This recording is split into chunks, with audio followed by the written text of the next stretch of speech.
আবারও সবাইকে স্বাগতম। আজকে টিউটোরিয়ালে শুরু করে দিচ্ছি। আজকে টিউটোরিয়াল লাস্ট টিউটোরিয়ালে আমি আপনাদের সাথে এপিআই রিটার্ন টাইপ নিয়ে আলোচনা করেছিলাম, তো যেটা গুরুত্বপূর্ণ একটা topic.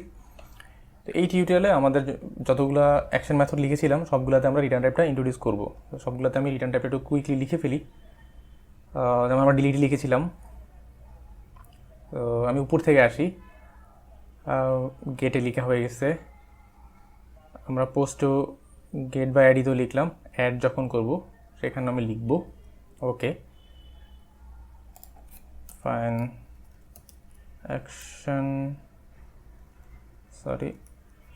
action result post add। যদি অ্যাড হয় তখন আমরা চাইলে ক্রিয়েটেড বলে একটা কোড আছে, যদি ক্রিয়েট করতে পারি আমরা বললাম ক্রিয়েটেড ওকে, সাথে ডাটা দিয়ে দিলাম। সরি,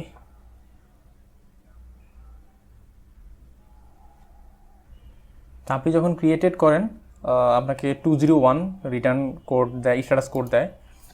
তো আপনি এর সাথে দুইটা প্যারামিটার সে ইউআরআই নেয়। তো আপনি ইউআরআই যদি দিতে চান সাথে, সাপোজ ধরেন আপনি কোনো একটা অবজেক্ট অথবা কোনো একটা ডাটাবেজে ডাটা অ্যাড করলেন, তখন আপনি চাইলে এটা রিডিরেক্ট দিয়ে দিতে পারেন, রিডিরেক্ট দিয়ে সে এটা দেখে নিতে পারে UR.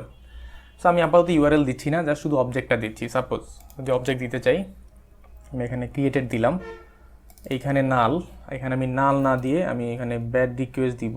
Suppose bad request post save failed okay okay. এডিটে যদি চলে আসি, এডিটের ক্ষেত্রেও সেমভাবে অ্যাকশন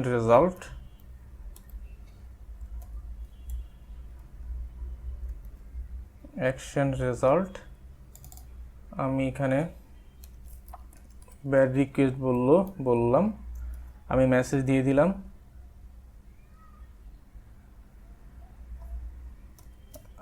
আইডি ইজ মিসিং।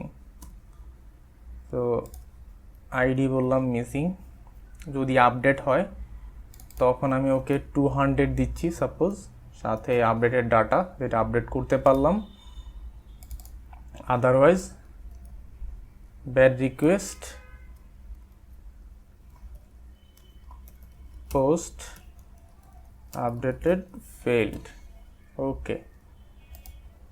আর হচ্ছে ডিলিটেড তো অলরেডি আমরা করলাম, ফাইন।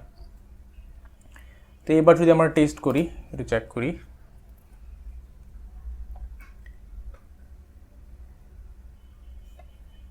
ওকে অ্যাডে চলে আসলাম।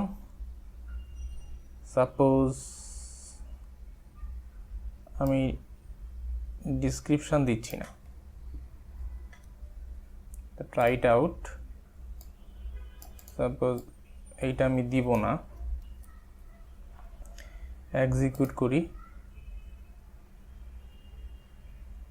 সো ব্যাড রিকোয়েস্ট 404 আমাকে ব্যাড রিকোয়েস্ট দিচ্ছে ওকে।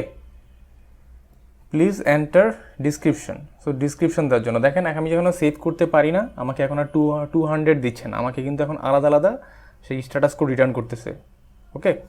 তো এই থেকে আমরা বুঝতেই পারতেছি যে আমাদের এপিআইটা কাজ করেনি ওকে।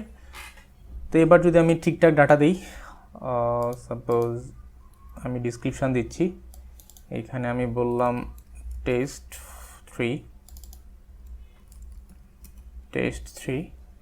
দেন এক্সিকিউট। তো এখন দেখেন 201, তার মানে এটা আমার ক্রিয়েট হয়েছে এবং সাথে আমাকে সে ডাটাটাও দিচ্ছে। যেহেতু আমি ইউআরএল দিইনি সেই জন্য আমি এখানে ইউআরএল পাইনি, জাস্ট ডাটাটা পাচ্ছি সাথে কোড সহ ওকে ফাইন। যদি এবার আমি এডিট করতে আসি,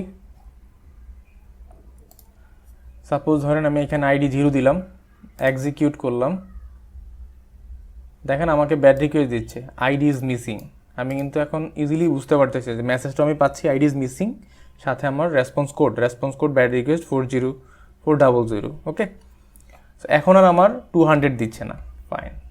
এখন আমার যেই এপিআইটা আছে সুন্দর করে কাজ করতেছে, অ্যাটলিস্ট রিকোয়েস্টগুলো সুন্দরভাবে দিচ্ছে আপাতত, যেটা আমার দেওয়া দরকার ছিল সেভাবেই কাজটা করতেছে। ওকে ওকে, তো এখন আমরা আসলে আমাদের যেই স্ট্যাটাস কোডগুলো আমরা এখান থেকে সুন্দরভাবে রিটার্ন করতে পারতেছি। ওকে যদি হয় আমরা ওকে 200 দিচ্ছি, ব্যাড রিকোয়েস্ট হলে ব্যাড রিকোয়েস্ট রিটার্ন পাঠাচ্ছি, নট ফাউন্ড হলে নট ফাউন্ড। এবং কিন্তু আমাদের পরবর্তী আরও যদি কোনো আমাদের স্ট্যাটাস কোড দরকার আমরা চাইলে আমরা সেগুলো রিটার্ন করতে পারবো। ওকে ফাইন, তো এই ছিল এই টিউটোরিয়ালে আমরা দেখলাম, আমরা সবগুলোতে আমরা অলরেডি এটা ইমপ্লিমেন্ট করলাম। তো পরবর্তী টিউটোরিয়ালে আমি আপনাদের সাথে আরেকটা টপিক নিয়ে আলোচনা করব, অ্যাকশন রেজাল্ট নিয়ে। তো সে পর্যন্ত সাথেই থাকবেন, ভালো থাকবেন, আল্লাহ হাফিজ।